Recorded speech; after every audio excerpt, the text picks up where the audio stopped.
Сонгосон.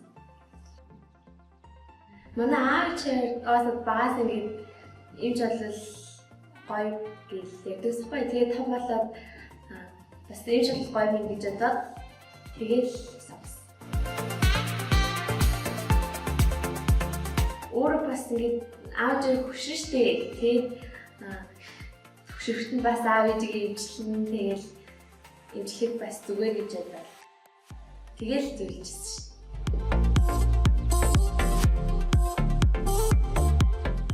Нилийн эрэлттэй одоо бас бүх хүмүүс манай ангийн ч гэсэн хүмүүс их юм нэмж шүржил авсан байна.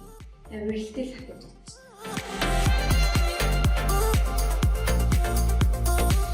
Эцэгхийн нөлөө тэгээ бас багш магшин нөлөө гэл тэгээ бас туртаа хичээлээсээ болоо өөр сонголт хийв. Тэгээд өөртөө дургуй хичээлээ сонгох дургуй мэрэгчлээ сонгосон хамаа тэгээд том болоод тэр мэрэгчлээ хичээл сэтгэл хангамжгүй тэгээд зүгээр цалин авахын төлөө ажилладаг.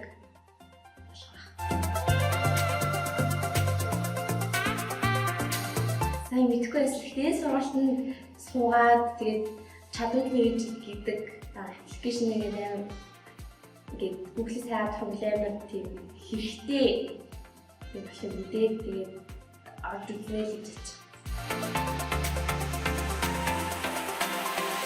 Мэргэжлэл төрөл сонгох. Тэгээд мэргэжлээ сонгочаас үлд нь мэргэжлийн хаадаага сургуультаа суугаад. Эцэг эхтэйгээ сайн ярилцаад тэгээд яг эцэг эхтэй ярилцж байхад эцэг эхийнхаа гээд ятгалгаас гээд болоод өөрийнхөө дургуй мэргэжлийг сонгохгүй тэгээд өөртөө хэрэгтэй өөрийнхөө сонирхдаг тийм мэргэжлийг сонгох.